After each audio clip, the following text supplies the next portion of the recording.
O MySpace já foi o site mais visitado da internet, superando até o Google. Mas em 2004, os fundadores do MySpace tiveram uma reunião com um jovem chamado Mark Zuckerberg, que estava oferecendo para vender o site dele, que na época se chamava The Facebook. Ele queria 75 milhões de dólares, mas o MySpace recusou. Por que aceitariam? Naquela época, o MySpace era a rede social mais popular. Como o MySpace deixou de valer bilhões e ser um dos sites mais amados da internet para se tornar só uma lembrança nostálgica. Com interface única e perfis customizáveis, o MySpace simboliza o rumo alternativo que as redes sociais poderiam ter seguido antes do domínio do Facebook. Os motivos do fracasso do MySpace não são óbvios, e sua ascensão e queda não se encaixam em uma história de negócios comum. Este vídeo revela a verdade sobre o que aconteceu com o MySpace, como um império da internet foi construído e destruído.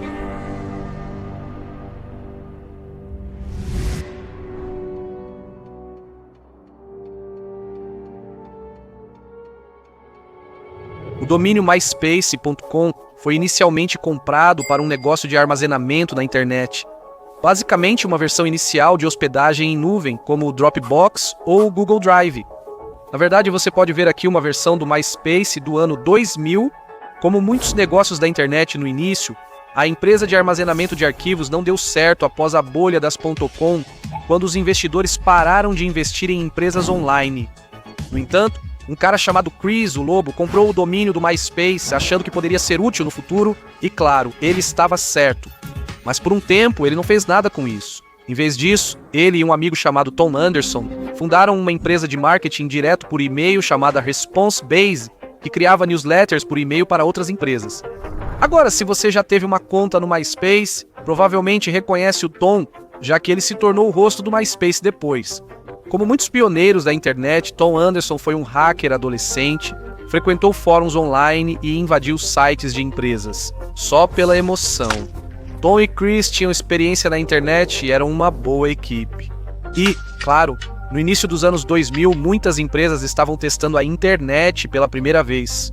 Então, a empresa de Tom e Chris, ResponseBase, estava perfeitamente posicionada para conquistar clientes que não sabiam o que estavam fazendo e precisavam de ajuda para anunciar seus negócios online. A ResponseBase cresceu rápido em apenas um ano. Tom e Chris conseguiram vender o negócio deles para uma empresa de marketing ainda maior chamada eUniverse no ano 2000 por 33 milhões de dólares. Agora, essa empresa, a eUniverse, mais tarde se tornaria mais conhecida por ser a empresa mãe do MySpace. Mas em 2002, antes do MySpace ser criado, a eUniverse possuía vários sites diferentes, alguns dos quais eram um pouco duvidosos. A eUniverse já foi chamada de parque de trailers da internet, pois na época os usuários eram bem mais ingênuos. As pessoas clicavam mais em banners piscando, abriam spams e compravam produtos que pareciam bons demais para ser verdade.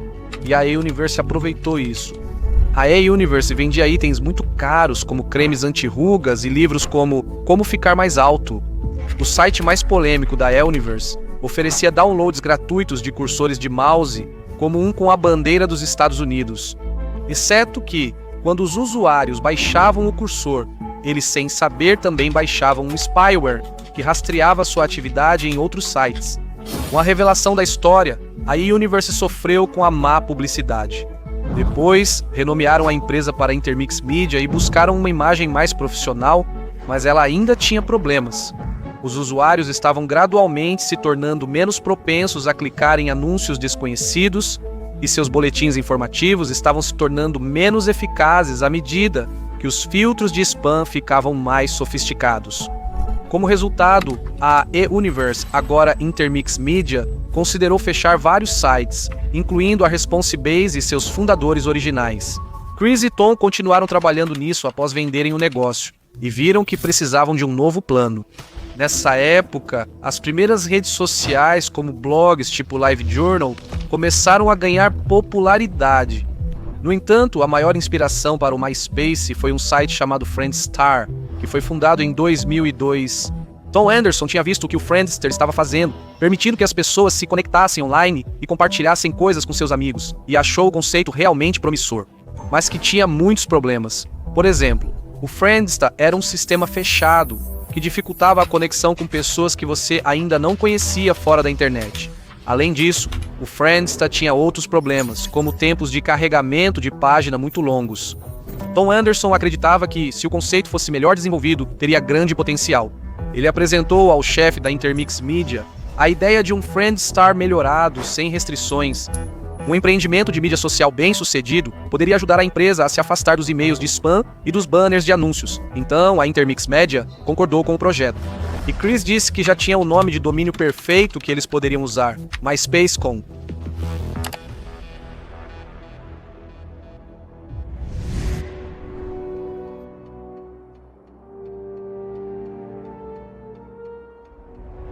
Em agosto de 2003, o MySpace foi lançado e ofereceu um prêmio em dinheiro ao funcionário que registrasse mais usuários. O MySpace se destacava graças à sua empresa mãe, a Intermix Media. Como eles eram uma empresa de marketing e tinham uma lista muito grande de contas de e-mail, podiam divulgar o novo site para essas pessoas. Diferente do Friendster, o MySpace dava mais liberdade aos usuários, permitindo ver o perfil de qualquer pessoa. Um dos recursos mais famosos do MySpace surgiu por acaso. Durante uma atualização, os programadores não bloquearam a marcação web, permitindo que usuários do MySpace editassem suas páginas com Hypertext Markup Language. Os usuários podiam personalizar totalmente as páginas, escolhendo fundo, cor, layout e fonte. Inúmeros adolescentes acabariam aprendendo a programar em Hypertext Markup Language para personalizar sua página inicial do MySpace. E assim, os perfis das pessoas se tornaram muito criativos. Você podia até escolher qual música queria que tocasse. Quando alguém acessava sua página, ela era única e personalizada para cada pessoa. No MySpace, todos tinham algo em comum. Começavam com o amigo Tom Anderson já adicionado. Então, o MySpace estava funcionando, e dessa vez era realmente o início da Web 2.0. No início, a internet era passiva, apenas para leitura. Com a Web 2.0 surgiu o conteúdo gerado pelos usuários. O MySpace imediatamente começou a ganhar muita força, especialmente entre os adolescentes. E claro, todos contaram para seus amigos sobre o site, então a notícia se espalhou rapidamente. Em um mês após o lançamento, o MySpace já tinha 6.000 novos membros por dia. O impulso do MySpace começou a crescer ainda mais rápido quando eles decidiram divulgar o site como uma ótima maneira para músicos construírem um público. Com o fechamento do Napster e do MP3.com, artistas ficaram sem opções para se promover online. Chris e Tom, cofundadores, iam várias noites por semana a clubes como Viper Room, em Los Angeles, para convencer bandas a entrar no MySpace. Logo, eles estavam viajando para casas noturnas em todo o país, organizando festas e patrocinando eventos para ajudar a promover o MySpace, e isso deu resultado. Muitos músicos aderiram ao MySpace e ganharam popularidade por meio do site, incluindo artistas como Arctic Monkeys, Calvin Harris, Lily Allen, Panic! At the Disco e muitos outros que usaram o MySpace para aumentar sua base de fãs e divulgar sua música. Em fevereiro de 2004, o MySpace tinha 1 milhão de visualizações. Em novembro, 5 milhões. O crescimento disparou, surgindo os primeiros influenciadores como Teyla Tequila, que ganhou muitos seguidores no MySpace, plataforma fundamental. Nos primeiros dias do YouTube, os usuários podiam incorporar vídeos do YouTube diretamente em suas páginas do MySpace. O clima do MySpace combinava com os vídeos caseiros e alternativos populares do início do YouTube.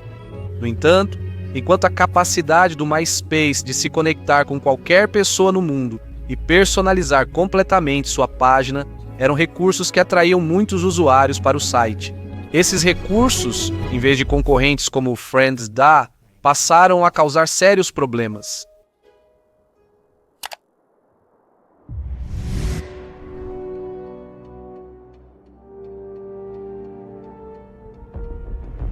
Uma matéria de 2005 da MSNBC destacou a quantidade de adolescentes usando sites como o MySpace sem o conhecimento dos pais. Programas como Para Pegar um Predador aumentaram o medo de predadores online. Além disso, havia manchetes sobre alguns adultos usando o MySpace para buscar relacionamentos com usuários menores de idade. O MySpace consultou o Wired Safety, que sugeriu diminuir a idade mínima exigida pela plataforma, com a lógica de que isso incentivaria os adolescentes a serem mais honestos ao se registrarem e facilitaria para o MySpace monitorar seus usuários mais vulneráveis. No entanto, já era tarde demais. Houve um incidente particularmente trágico em que uma garota de 13 anos chamada Megan Meyer foi implacavelmente vítima de cyberbullying pelo MySpace, o que a levou a tirar a própria vida. Esse não foi o único caso. O MySpace ganhou má fama pela pouca moderação e pelo abuso contra jovens impressionáveis. Além disso, havia relatos de menores sendo expostos a conteúdo adulto. Agora, oficialmente, isso não era permitido, e o MySpace realmente empregava moderadores. O pequeno grupo de funcionários encarregado de filtrar milhares de imagens diárias tinha uma tarefa impossível. Isso gerou preocupações tanto entre pais quanto anunciantes, que ficavam nervosos com a pouca moderação. Apesar do rápido crescimento, o MySpace teve dificuldade em vender publicidade por bons preços. Na época, anunciantes pagavam ao MySpace só 20 centavos por 1000 visualizações, bem menos que outros sites. A mídia passou a questionar a segurança do site para seus jovens usuários. E enquanto a equipe do MySpace estava focada em tentar resolver esses problemas, eles negligenciaram completamente todo o resto. Em outubro de 2005, o hacker de 19 anos, Sami Kamkar, usou o MySpace para lançar o vírus de computador de propagação mais rápida já visto.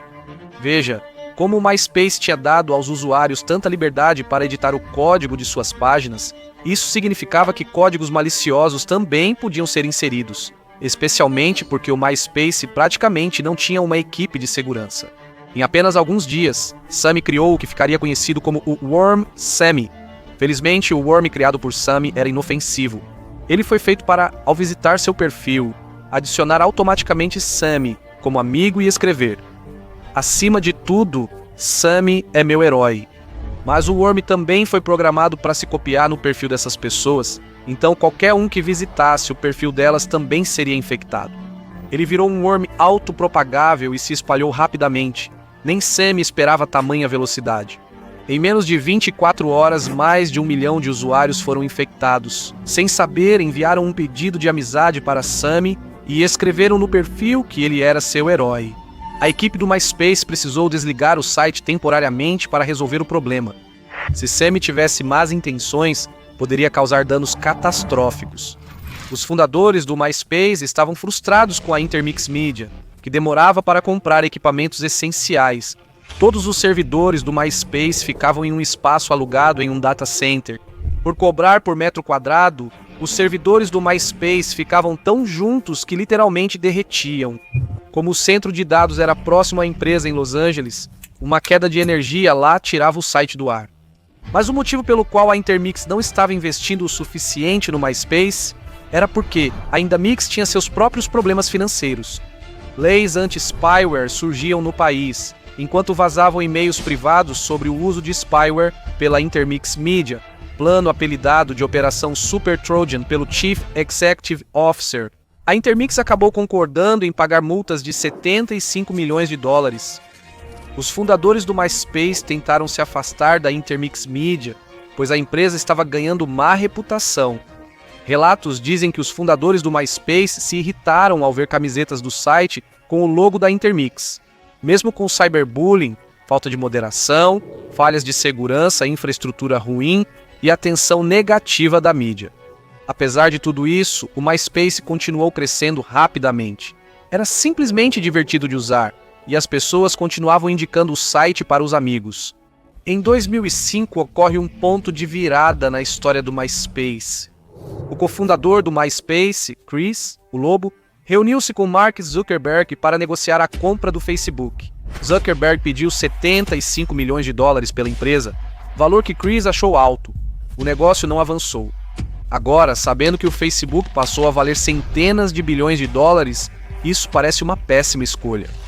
Mas na época, 75 milhões de dólares era um grande prêmio para uma empresa de internet nova e não comprovada. Então, embora seja fácil para nós olharmos para trás, com o benefício da retrospectiva e dizer que foi tolice, o MySpace não comprou o Facebook quando teve a chance. Lembre-se de que até mesmo o MySpace, que era muito maior que o Facebook na época, na verdade não estava tendo muito lucro naquele momento. Mesmo assim, ao não comprar o Facebook, as duas empresas logo entraram em disputa direta. Antes disso, é hora de apresentar um personagem inesperado na história do MySpace.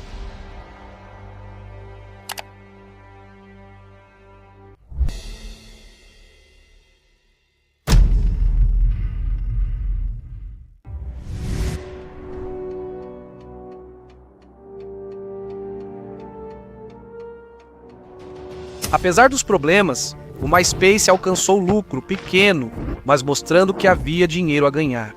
E o que estava ainda mais claro é que havia muita atenção voltada para o MySpace. Por isso, muitos gigantes da mídia tradicional acharam o MySpace atraente e quiseram comprá-lo. A Viacom e a News Corp disputaram uma guerra de lances, vencida pela News Corp, dona da Fox Networks e muito mais. A News Corporation comprou a Intermixed Media por 580 milhões de dólares.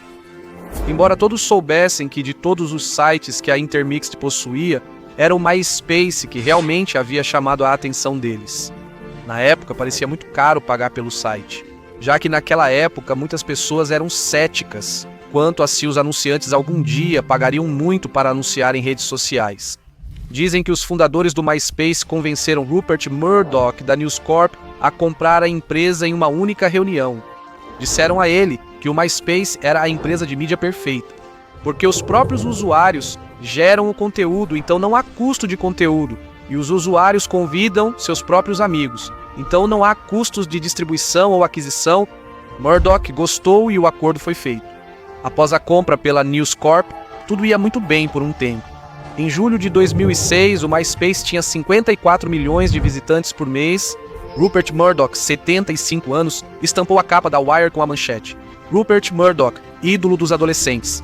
News Corporation e o futuro do MySpace. No entanto, enquanto muitos achavam que o dinheiro de Murdoch salvaria o MySpace e ajudaria a resolver seus problemas, essa aquisição pela News Corporation teve o efeito oposto.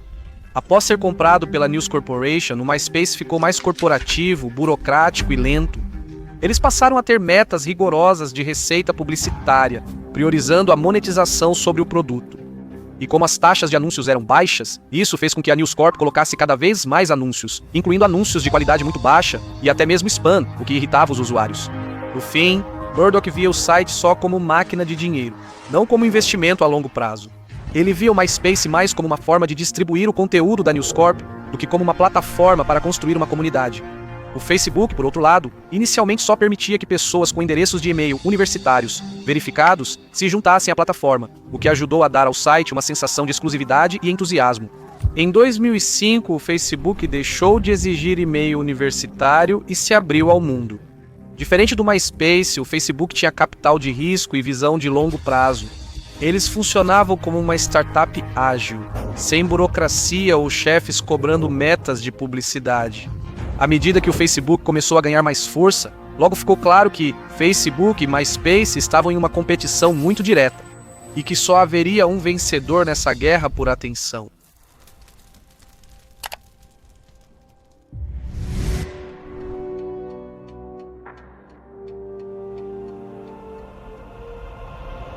Facebook e MySpace sempre foram diferentes, apesar de ambos serem sites de mídia social. Por exemplo, o design do Facebook era minimalista, com pouca possibilidade de personalização. A página de todo mundo tinha o mesmo formato e assim, o site parecia igual para todos. Enquanto isso, o MySpace era extremamente personalizável, mas isso, na verdade, criava muitos problemas. Usuários lotavam perfis com códigos, deixavam navegadores lentos e alguns perfis tocavam músicas ou vídeos automaticamente, o que muitos achavam irritante. Era bagunçado e caótico.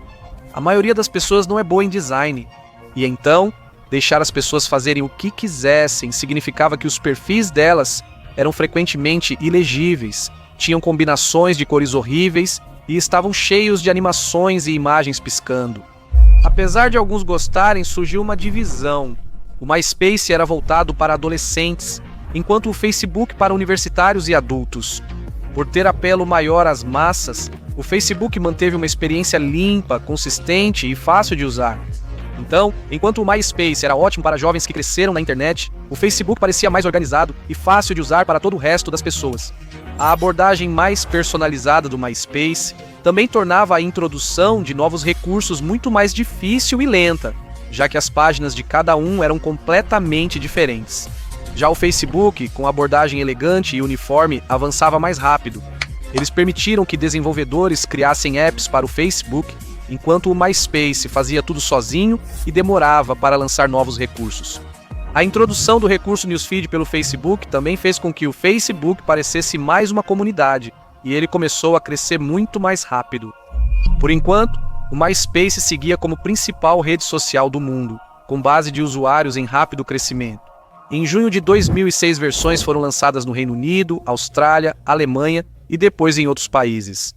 A eMarketer informou que, em 2006, o MySpace faturou Estados Unidos $180 milhões nos Estados Unidos da América, o dobro do total de Facebook, Friendster e AOL juntos na época. No Messenger, no seu auge em janeiro de 2007, o MySpace estava registrando 320 mil novos membros por dia. Então o MySpace ainda tinha a vantagem, apesar do crescimento recente do Facebook. Em junho de 2007 veio o lançamento do MySpace Televisão, incluindo um canal de fofocas de celebridades TMZ e o primeiro programa original do MySpace, Roommates. A questão é que o MySpace estava perdendo onde o verdadeiro dinheiro estava nas redes sociais.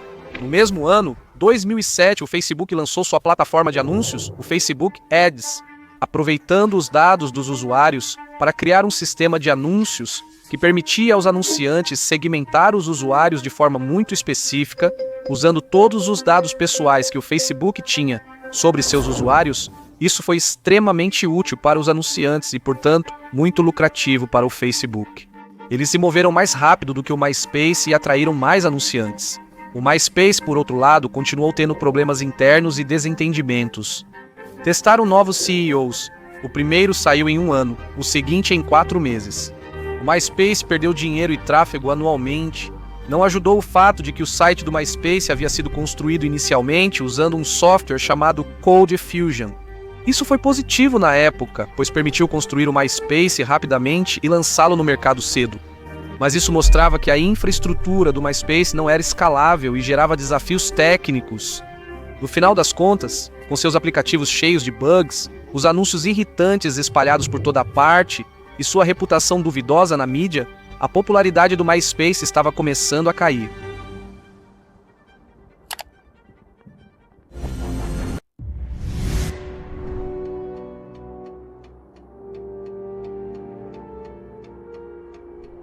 Em 2009, o Facebook superou o MySpace em usuários. É difícil imaginar hoje em dia, mas naquela época, o Facebook era visto como a novidade legal e popular. O impulso mudou, e como as redes sociais dependem de efeitos de rede, mais usuários migram para outra plataforma. Muitos seguiram, pois lá estava a movimentação. Isso levou a uma forte queda do MySpace, com 44% menos usuários mensais e, limitado pelos perfis personalizados e cheios dos seus usuários, simplesmente não havia espaço suficiente para recursos inovadores. Perfis personalizados aumentavam o tempo de carregamento, problema que ajudou o MySpace a superar o Friends. Em 2009, Chris, o Lobo e Tom Anderson saíram da Intermix Media. No geral, o quadro de funcionários foi reduzido em 47% nesse período. E a essa altura, o próprio Rupert Murdoch também havia perdido o interesse no MySpace. Assim, em junho de 2011, a News Corporation vendeu a Intermixed Media por cerca de $35 milhões, uma fração do que pagaram por ela. Nos anos seguintes, o MySpace foi vendido várias outras vezes por preços cada vez menores, para diferentes empresas que acreditavam erroneamente que poderiam salvar o site. O MySpace foi perdendo relevância e virou apenas uma lembrança das redes sociais antes do Facebook. No entanto, dizer simplesmente que o Facebook matou o MySpace é um pouco simplista, pois na verdade o MySpace poderia e deveria ter vencido. Eles mesmos tomaram várias decisões ruins. Sean Parker, o primeiro presidente do Facebook, disse isso. O MySpace é um exemplo de empresa que se perdeu. O Facebook só venceu porque eles erraram, não deveríamos ter dominado o mercado. Os efeitos de rede no MySpace eram tão poderosos? A única razão pela qual vencemos foi por causa da incompetência grosseira do MySpace sistematicamente ao longo de muitos anos. Embora isso talvez seja um pouco duro, é difícil negar, MySpace tinha vantagem sobre o Facebook e, com decisões melhores, talvez continuasse líder das redes sociais. Interessante pensar como o mundo seria diferente se isso ocorresse. Tecnicamente, o MySpace ainda existe, mas agora é totalmente voltado para música. E em 2019, o MySpace até gerou algumas manchetes pela primeira vez em um bom tempo, só que não pelos motivos que eles gostariam.